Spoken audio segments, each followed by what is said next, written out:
es el panel de finanzas. Antes de empezar con la pregunta, yo quería pedirles que se presentaran rápidamente para que expliquen lo que hacen y qué es lo que les trajo a este espacio. Doctora Barton. Hola de nuevo. Bueno, muy bien.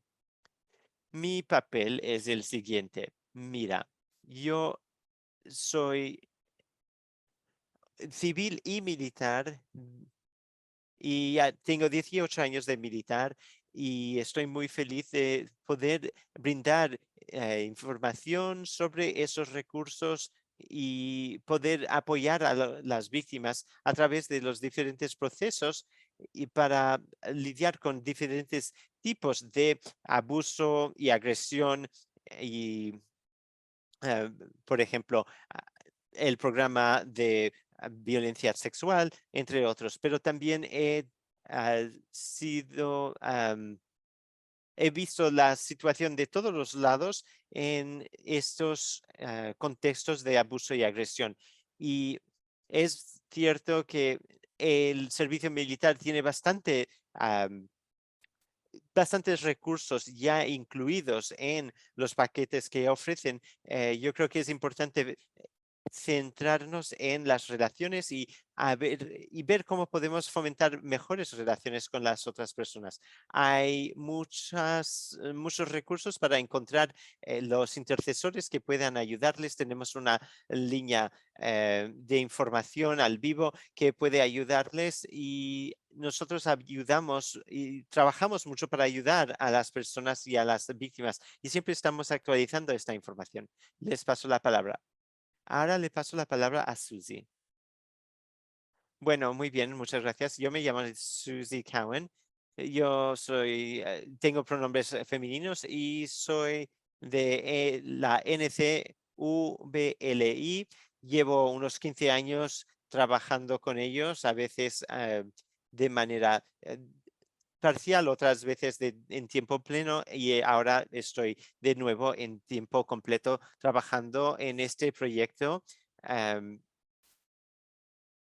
yo creo que mi colega estaba aquí hace 2 días que les ofreció la caja de herramientas y también hay diferentes cosas que nosotros hacemos fuera de nuestra institución y estoy feliz de estar aquí y poder brindar información y también así ustedes se pueden llevar alguna información para ayudar a los sobrevivientes con los que trabajan. Muchas gracias. Y ahora le paso la palabra a Shannon. Hola, yo me llamo Shannon Freeman.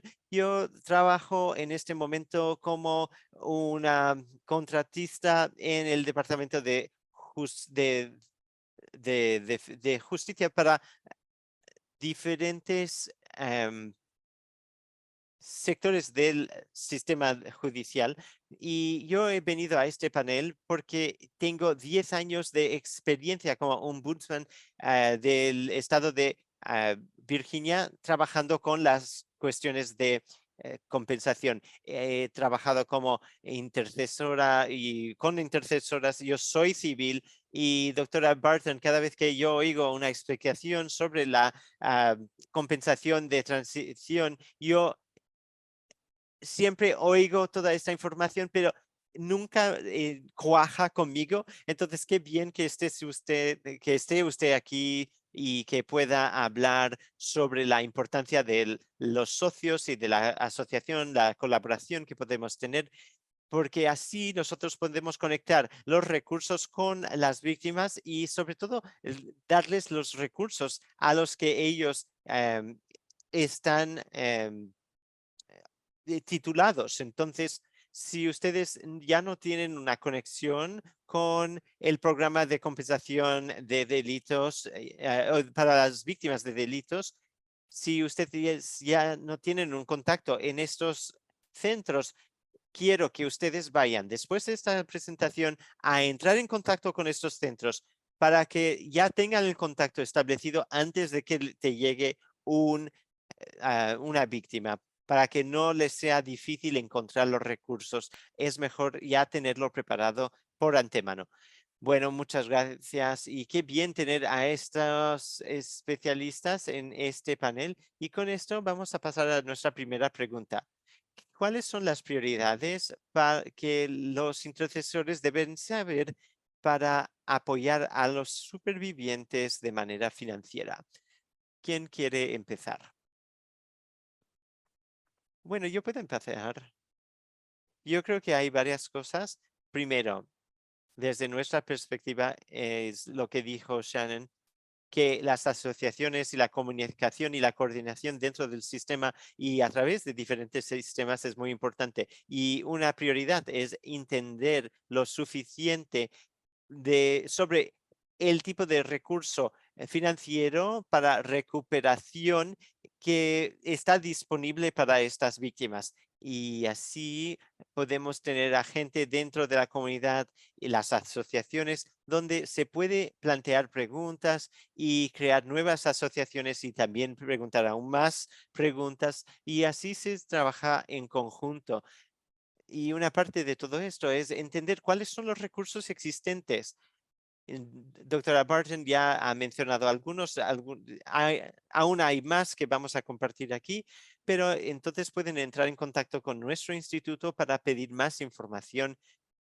Y yo creo que el segundo punto que yo quería hablar sobre o mencionar sobre las prioridades es que tenemos que dejar claro cuáles son las opciones de la víctima y la importancia de tener algún tipo de registro y lo decimos porque todo esto es un proceso tan abrumador.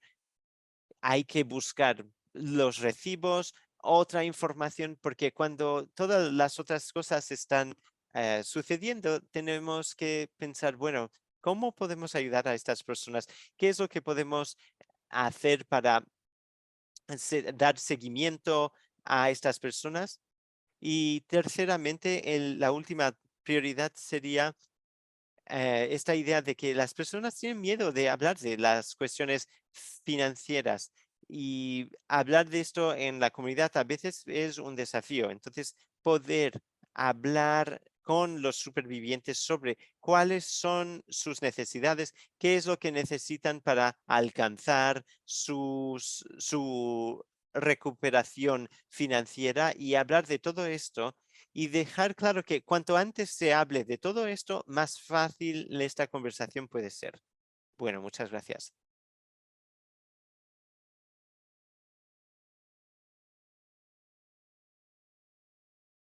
Hola, lo único que quería adicionar aquí es que es la importancia de que nosotros estemos todos aquí y estemos teniendo este diálogo, esta conversación, porque se refiere a una persona, a un recurso, y después te das cuenta de que esta persona no recibió la ayuda que necesitaba y eso crea bastante frustración con todos los procesos consiguientes. Entonces, si nosotros podemos ser un grupo que se coordina con otros grupos, eso nos ayuda a cumplir con las necesidades de estas personas. Entonces, tendremos que poner esto en la perspectiva de TECAD porque muchas veces la elegibilidad depende de la persona o depende de la persona que se ha separado. Entonces, la persona con este beneficio no recibe los recursos financieros hasta el final del proceso, cuando la transición ya se ha ah, realizado. Entonces, es importante que nosotros sepamos guiarles a encontrar estos recursos para que los individuos sepan cómo tener acceso y también poder cerrar las brechas y tener acceso al recurso. Bueno, muchas gracias. Shannon, ¿alguna cosa más? Yo creo que las personas que ya me han precedido o antecedido han dicho todo, pero lo único que agregaría es que los supervivientes afiliados con el servicio militar tienen una barrera adicional, que es que tienen que navegar dos sistemas o más de un sistema. Entonces, si ya realizas este trabajo en el mundo civil, ya es muy desafiador. Es también desafiante cuando vas al mundo militar. Y si piensas en la transición de un sistema para el otro, pues crea aún más complejidad. Son dos sistemas, el militar y el civil, que no son históricamente muy buenos para comunicarse y no hablan el mismo idioma. Y entonces, esta idea de la colaboración y trabajar en conjunto no siempre funciona, sobre todo para tener este tipo de conversaciones. Pueden haber intercesores de ambos sistemas que se presentan para ayudar en el caso, pero la víctima no siempre va a entender estos dos sistemas como, como sistemas separados. Para ella, la víctima, solo es otra persona que quiere más información y esto es aún más complejo. Bueno, es muy interesante que hayas mencionado todo esto, pero solo hablando de las definiciones y la terminología en estos programas es bastante difícil de entender. Entonces, ahora, ¿cuál es el significado de restitución y cómo esto se aplica a los supervivientes conectados con el servicio militar? Bueno, mientras respondo a esta pregunta, les voy a decir primero de todo es que es muy complicado.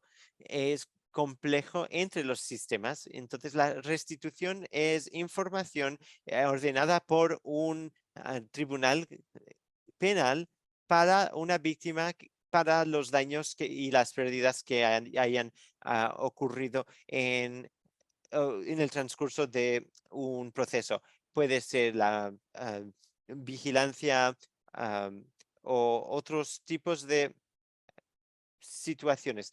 Hay diferentes factores que se pueden considerar y seguramente hay nuevas preguntas a partir de esta información. Pero primero, ¿cómo esto se aplica a los supervivientes conectados con los servicios militares? Primero de todo, tenemos que hablar del camino hacia la recuperación financiera.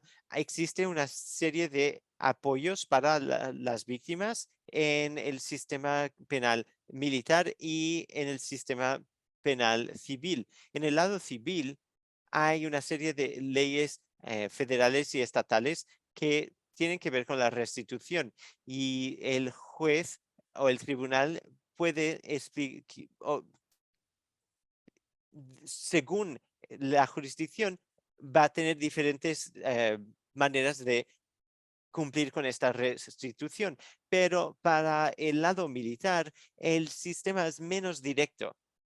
No es un camino tan común basado en las estructuras que ya existen en el servicio militar y cómo las cosas funcionan y cómo se puede reasignar los pagos según los rangos y, y todo esto queda por fuera del sistema jurídico.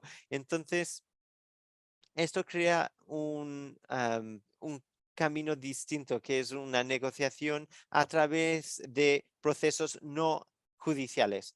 Entonces, hay que dejar claro que existe un derecho y hay dos sistemas, pero hay que estar en contacto con los abogados de las víctimas, o abogados en apoyo de las víctimas de sistemas militares y civiles, porque hay que entender el camino. La orden de restitución civil es mucho más común que la militar o la orden militar, entonces, pero el sistema militar trae otros beneficios y otras fuentes de dinero. Entonces, estos son asuntos que ustedes deberían considerar como supervivientes. Luego, entrar en más detalles sobre lo que ustedes necesitan para que puedan obtener la restitución. Hay cuatro cosas. Primero, una condena para una víctima para algunas pérdidas que están conectadas con un delito. Primero tienes la comisión delictiva o criminal que entiende bastante el proceso. Entonces, pero esto ya es después de varios pasos en el proceso judicial. Luego, el segundo paso es que tienes que tener a una víctima que cumpla con los requisitos para esta restitución. Y como dijo Meg, ella explicó quién es una víctima, quién tiene el derecho a estos beneficios. Esto es muy importante considerar. Va a variar según la definición de la persona y de estos servicios. Entonces, hay que pensar, hay que conectarse con el fiscal, con el abogado y ver quién cumple con los requisitos. Y luego hay también la posibilidad de si la persona quiere ser recompensada o no, será para todas las pérdidas eh, relacionadas con el delito o no. Habrá otras jurisdicciones en donde sean más específicos en lo que podría recibir una persona como compensación del daño, como un pago de servicios médicos, salarios caídos, y eso lo tendrá que definir lo que especifique el fiscal según lo que aplique en cada jurisdicción y eso pues lo identificará el abogado. Habrá que definir exactamente cuál es el daño. Cuando los daños y perjuicios podrían ser, claro, obvios, pero tal vez no cumplan con la norma legal según la jurisdicción de que se trate. Y en algunos casos, pues dependerá del tipo, sea abuso doméstico o cómo se haya definido el hecho, daño corporal u otro tipo de pérdidas. Si estamos hablando, por ejemplo, de alteración del orden, es obviamente una conducta distinta a la comisión de un acto violento. De ahí la importancia de participar en el proceso desde el inicio y que la víctima esté en contacto con la fiscalía. Ahora, como les decía, y todos lo hemos dicho, es sumamente complejo, depende de cuál sea la instancia a la que haya que acudir. Y voy a compartir con ustedes algunos enlaces que les van a llevar a recursos. Tenemos un manual para víctimas con una descripción de las posibilidades que pueden pelear cuando se requiera compensar el daño, dependiendo de cuáles sean los hechos que definan la causalidad según sea el caso.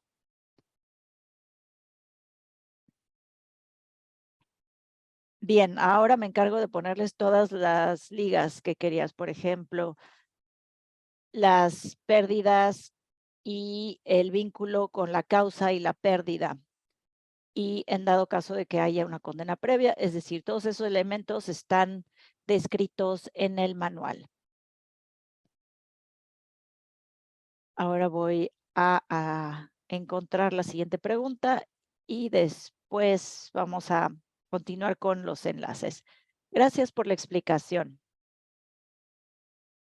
¿Qué es una compensación para una víctima? ¿Y cómo aplica para una víctima vinculada al ejército?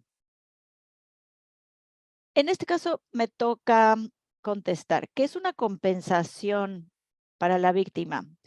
Bueno, se refiere a programas que tiene el gobierno, que reciben fondos federales, que están disponibles a lo largo y ancho del país, en cada estado y territorio de los Estados Unidos.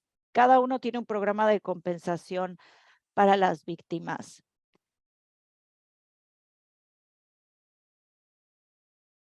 Además, hay programas internacionales disponibles principalmente en naciones desarrolladas. Ahora, aquí lo interesante de estos programas, y bueno, no es que sean algunas cosillas nada más, gran parte del programa es interesante porque hay reembolsos o a nombre de una víctima de un delito violento y esto da beneficios que se pueden exigir, por ejemplo, cuestiones médicas, servicios mentales, servicios funerarios en casos de homicidio, por ejemplo.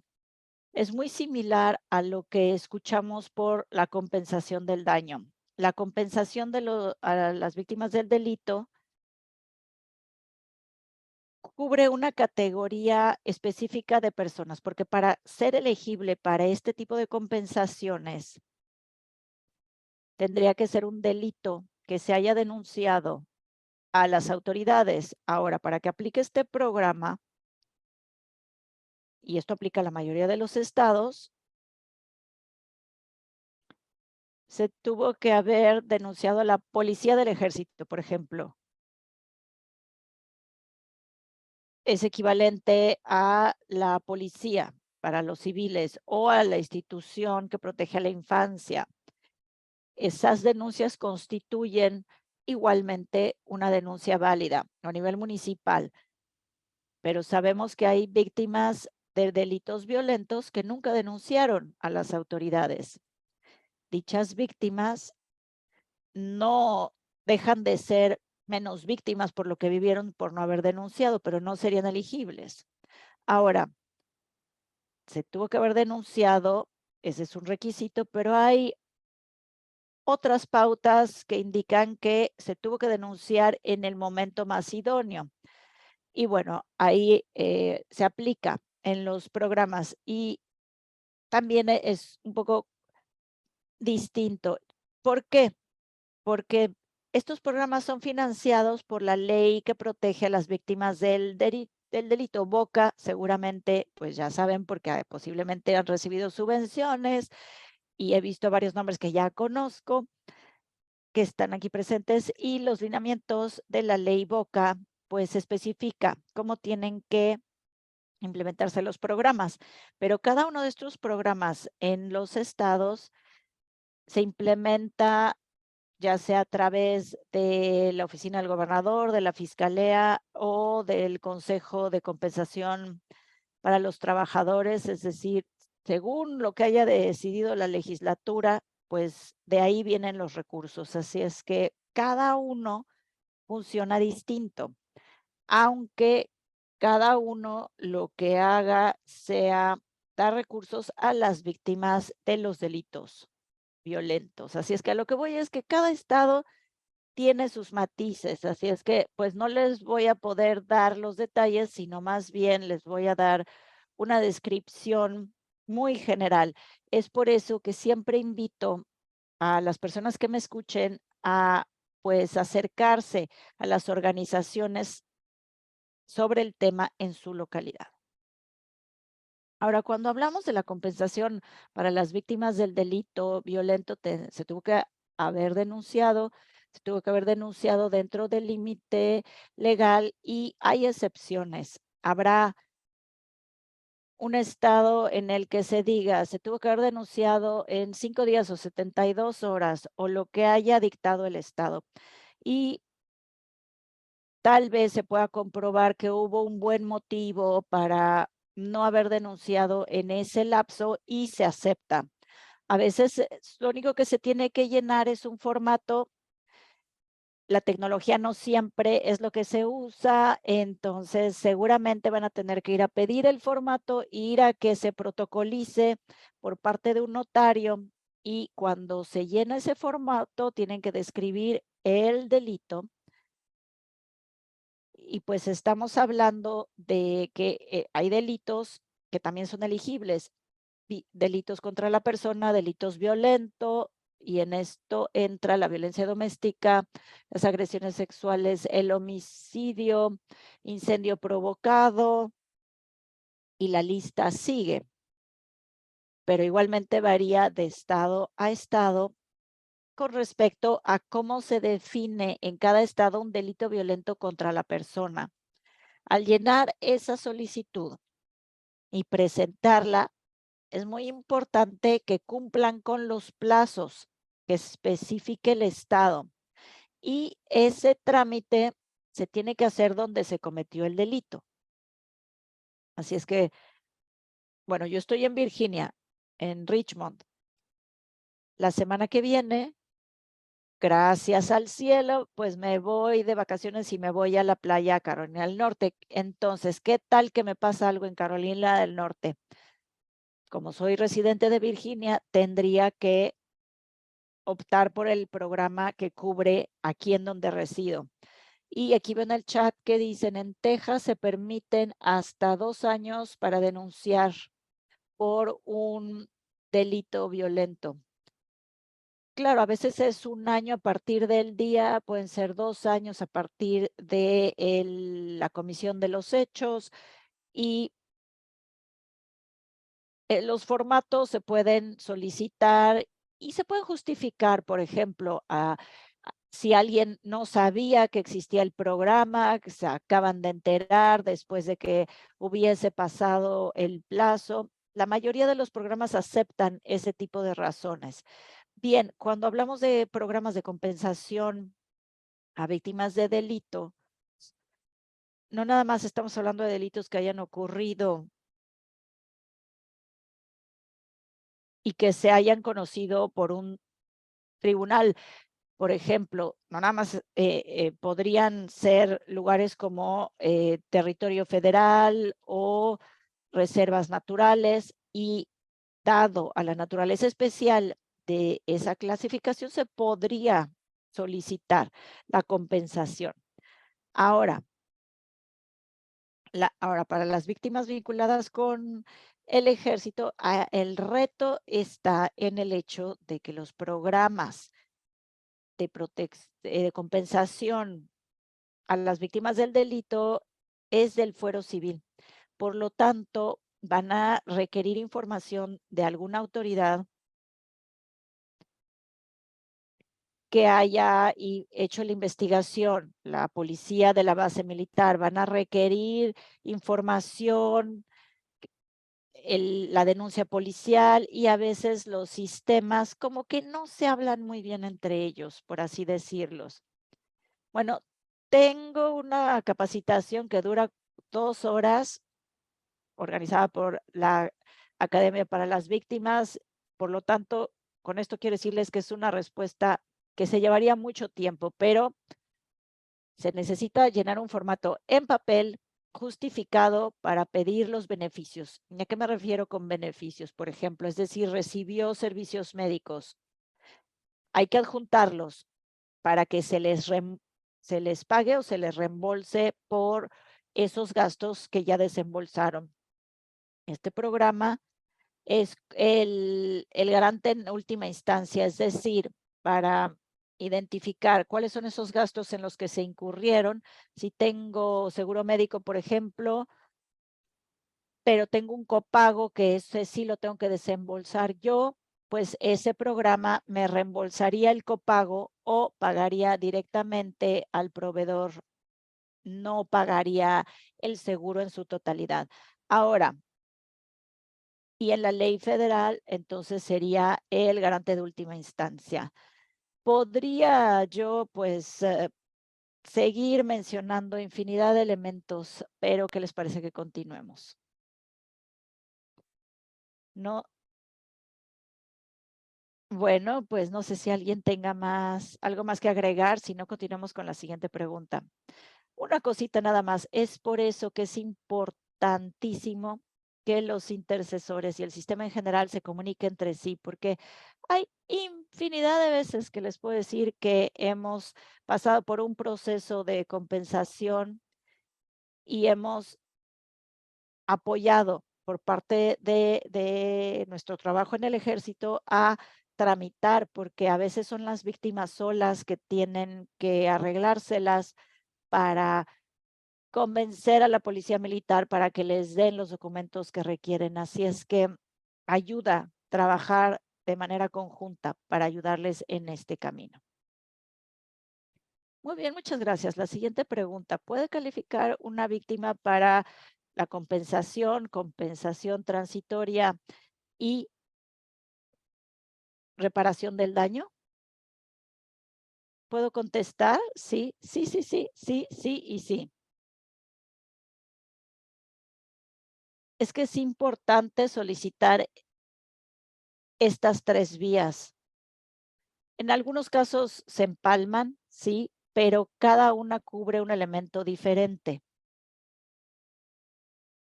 y son parte del camino a la recuperación.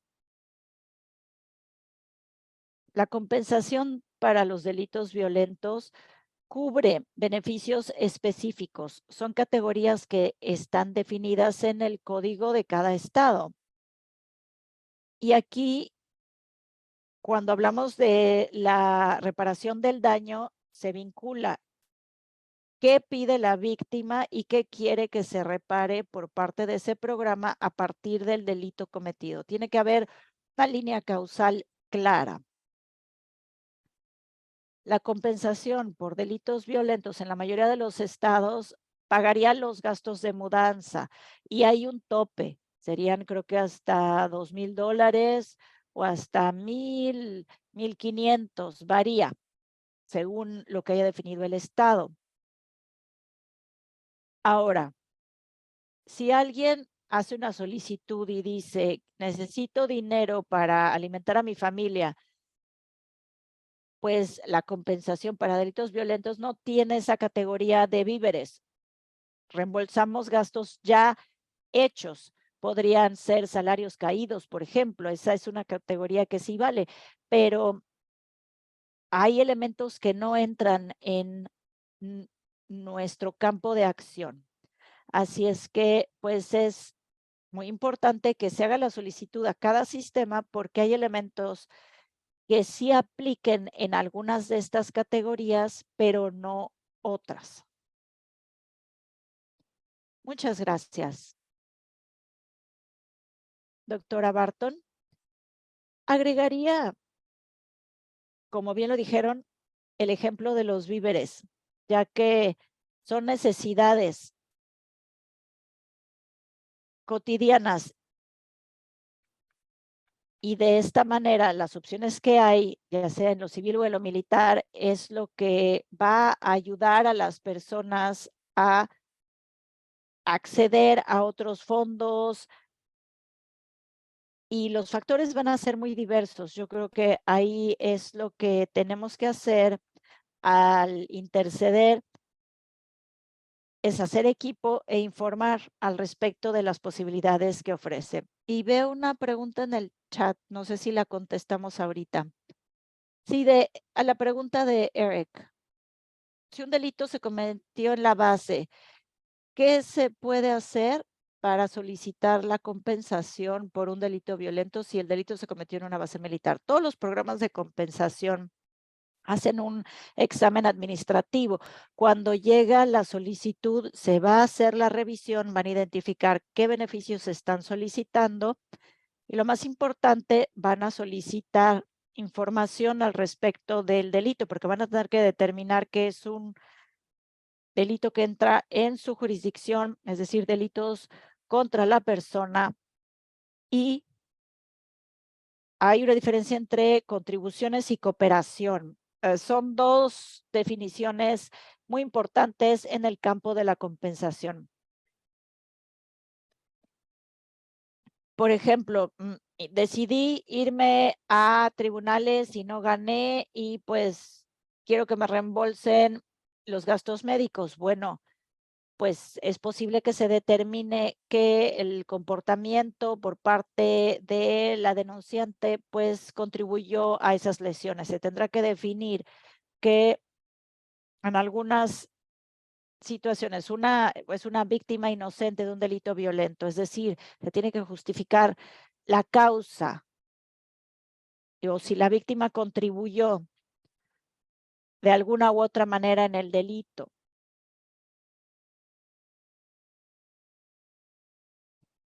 Se van a exigir documentos relativos a la investigación, no nada más ese documento que puede emitir la autoridad en donde se diga, ese día se llamó, ¿quién contestó? ¿Qué es lo que se dijo? Sino que van a pedir más información descriptiva en caso de que exista. E igualmente, muchos de los programas lo que hacen es mandar otro formato a lo oficial que se encarga de la investigación y le hacen preguntas directamente si la víctima cooperó en el curso de las investigaciones, es decir, se solicitarán descripciones y en algunos estados pedirán la opinión de el o la investigadora sobre si la conducta de la víctima contribuyó o no en algo. Podríamos quedarnos aquí hablando sobre si eso no constituye echarle la culpa a la víctima y obviamente que ese no es el objetivo de los programas de compensación por delitos violentos, pero pues ese es el proceso. Es decir, hay interés en lo que haya sucedido en este caso que pues estamos hablando de delitos violentos que son por lo general penales. Ahora, les explico, una persona puede ser la víctima de un delito y es posible que no se llegue al arresto. Y eso no quiere decir que la víctima no esté cooperando. Hay una gran discreción en ese sentido. Además, ese caso puede llegar a los tribunales y el agresor a lo mejor se le declara no culpable. Y eso no quiere decir que a la víctima no se le va a dar la compensación si no hay una sentencia condenatorio. Puede ser que si se le haya dictado culpabilidad y es posible que se deniegue la compensación. Por ejemplo, es que hay veces que uno se va a juicio y las cosas empeoran y el programa de compensación en general están identificando la función que tienen en los procesos de intercesoría y se están ideando nuevas iniciativas para reducir las barreras y hacer que el acceso sea mucho mayor para todas las víctimas en cuanto al tema de la cooperación. ¿Y qué es eso de cooperar? Porque la denuncia y qué quiere decir cooperar se está reevaluando y hay cambios que vienen en camino. Muchas gracias por la aclaración. ¿Alguien de las panelistas quiere agregar algo o continuamos con la pregunta número 5? Ahora, ya vimos que es muy compleja la, la restitución del daño. A ver, ¿se, ¿se puede actuar por sí misma o mismo? Sí, sí, sí, en muchos casos se puede a través de su persona o por medio de un abogado, se le tiene que solicitar a la fiscalía y en algunos casos es la fiscalía que solicita a su nombre esa compensación del daño. Ahora, esa comunicación con la fiscalía va a ser clave en este proceso de la reparación del daño, porque lo que les quiero poner aquí en el chat es este enlace y contesta esta pregunta y lo que les había dicho.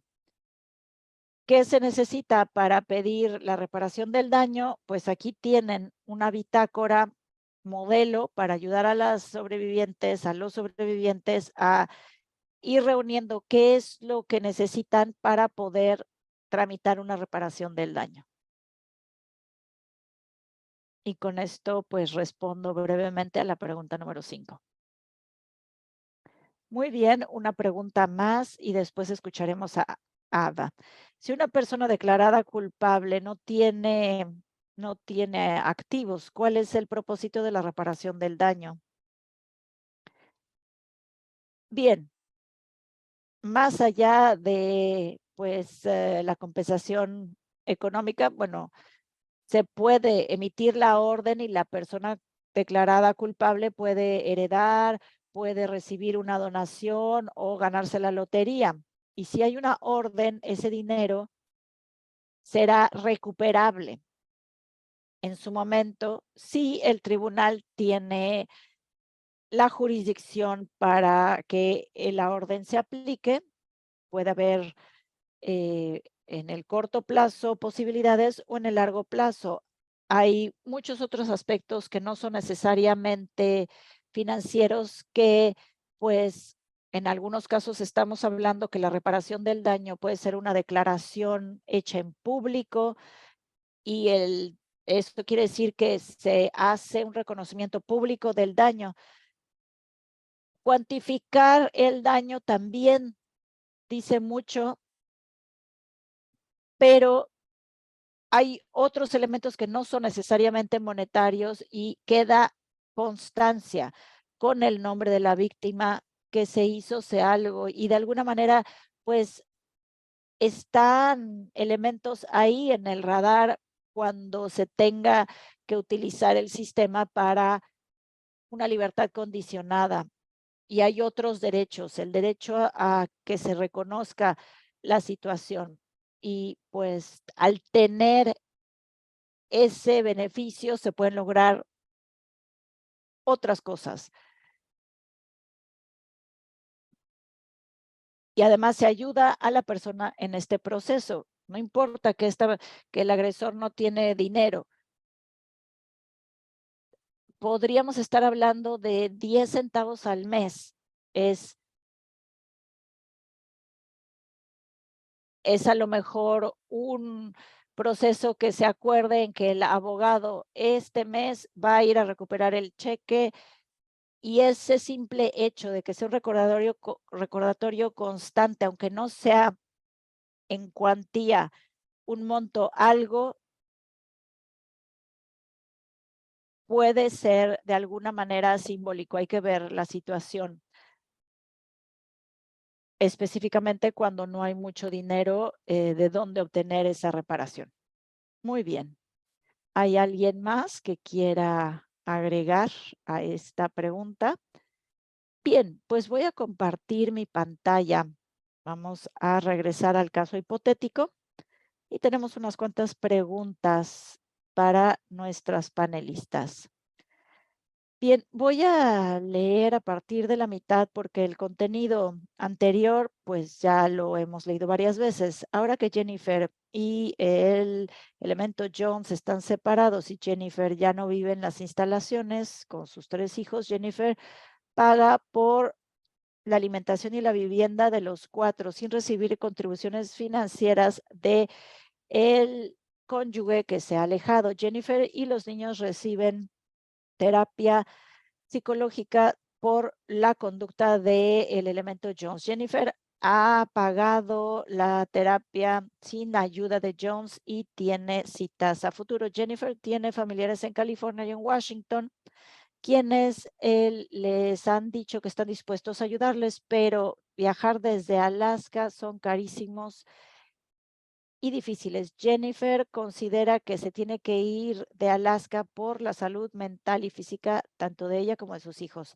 El elemento Jones tiene control sobre los ahorros de Jennifer y no la deja hacer uso de ellos. Jennifer le ha pedido al intercesor del ejército cómo puede hacer que le paguen los gastos para poder acceder a sus ahorros y Jennifer pues trata de acercarse a cualquier intercesor o apoyo a las víctimas para hacerles las preguntas sobre cómo puede tener acceso a los recursos financieros disponibles para poder pagar tanto la vivienda como la alimentación de sus hijos. A ver, no veo las preguntas, no sé por qué, no veo a nadie.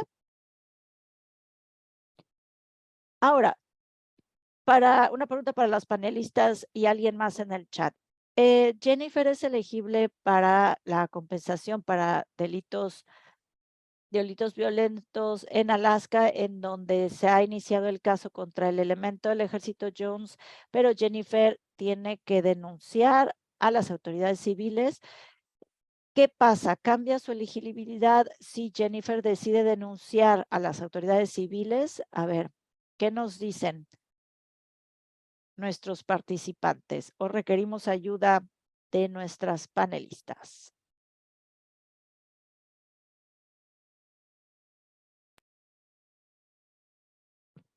¿Qué opinan? Hola, sí, yo voy a responder primero. Yo trabajo con la compensación transicional.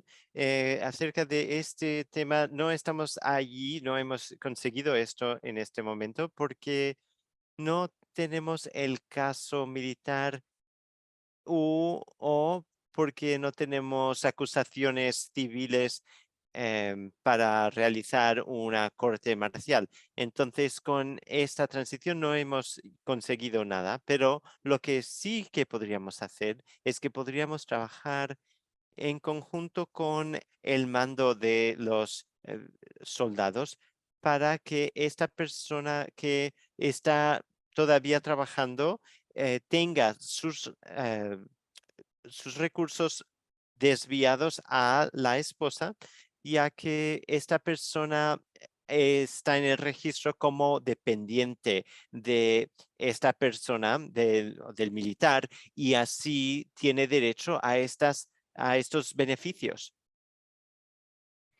Yo diría que estoy interesada en saber, bueno, veo aquí que hay un caso penal militar. Ahora no puedo decir nada sobre el sistema o programa de compensación de Alaska, pero en la mayoría de los estados, esta persona no tendría que explicar nada al sistema civil. Podrían hacer una denuncia a partir del sistema militar, mientras, siempre y cuando tenemos una fecha específica del delito para que podamos atrelarlo a la denuncia y al hecho, porque con abuso doméstico o violencia doméstica hay que registrar esto a lo largo de varios días, muchos meses, pero para este tipo de compensación de transición necesitamos un delito con una fecha específica para tener una investigación, y así podríamos incluir pues unas ayudas, unas subvenciones para sacarle a la señora de Alaska para que se pueda mudar y que haya algún tipo de compensación para este tipo de protección.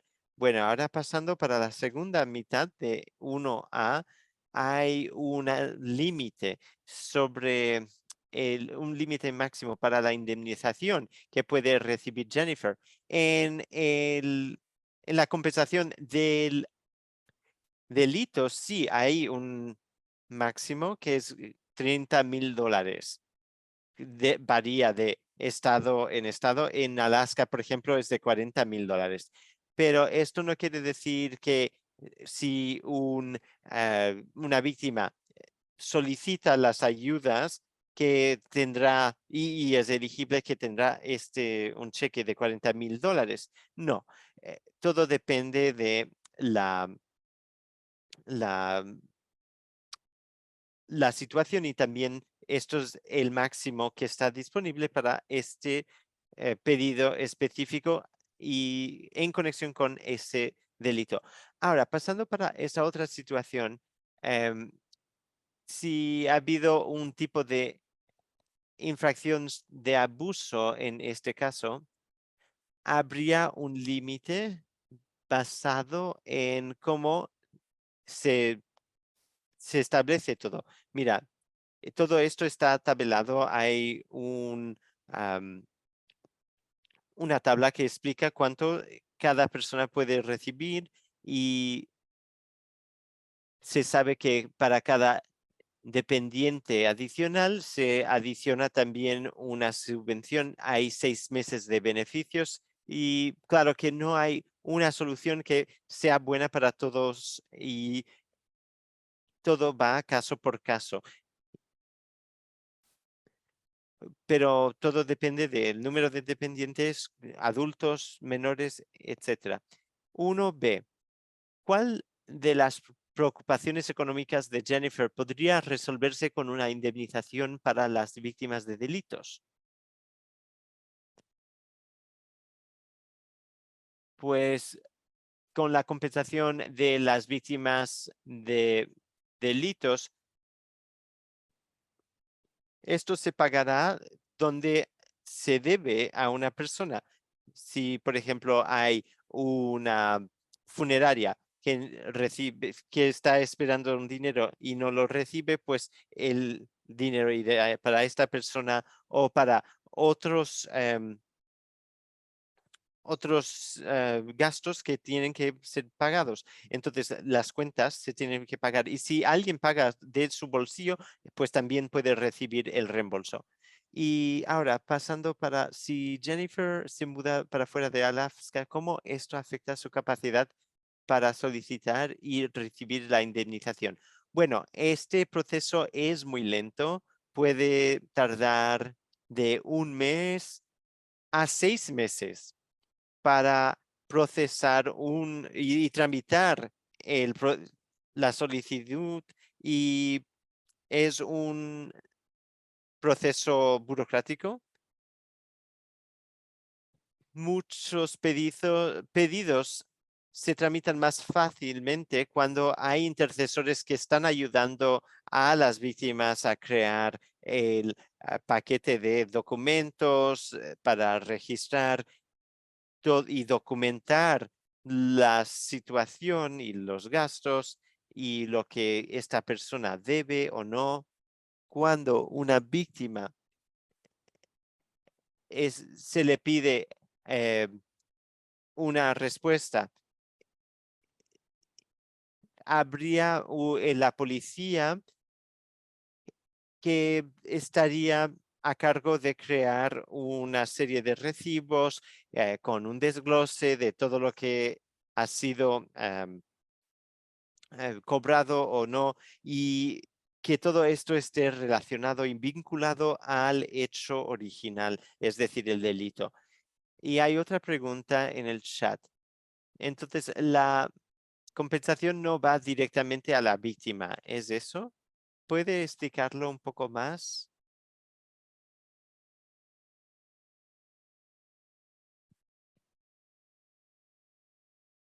Bueno, para la restitución, casi siempre irá directamente a la víctima, porque estos no son cuentas que son así pendientes. Mucho de esto tiene que ver con un proceso que ya ha sido resolvido. Si hay un dinero o un importe que se le debe a la víctima, el dinero puede ir, o sea, el dinero puede ir para cubrir las cuentas, pero muchas veces el dinero va directamente a la víctima. Sí, y en el lado militar también es igual, se le paga a la víctima y se realiza una transferencia electrónica de recursos, y se le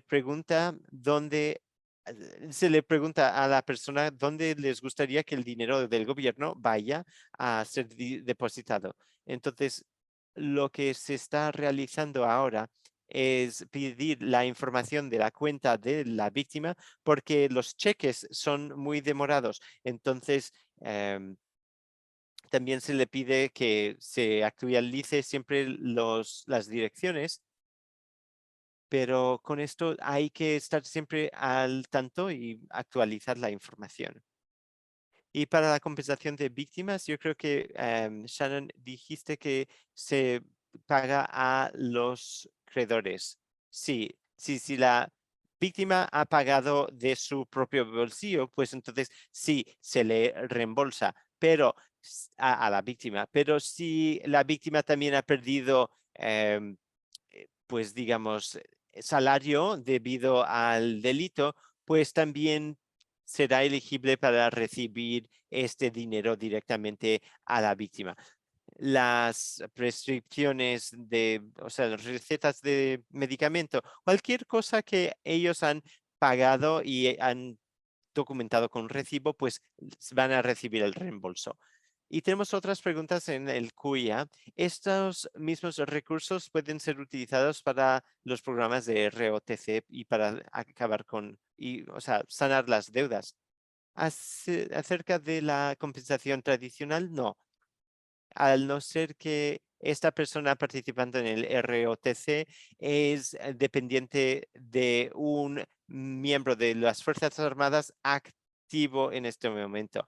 Pero como ROTC no tiene que ver con militares que son activos, pues crea esta matiz que crea una situación donde no serán reembolsados.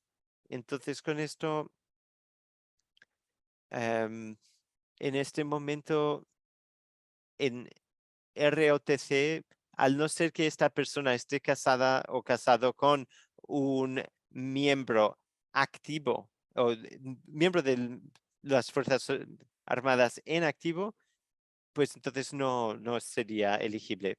Bueno, lo siento, ya sé que hay más preguntas, pero hemos llegado casi a la hora y, y yo estaré en contacto con ustedes para poder responder a estas preguntas, pero para cerrar, yo quería preguntar a los panelistas, a las panelistas, cuáles serían sus recomendaciones para las personas que están lidiando con estos asuntos.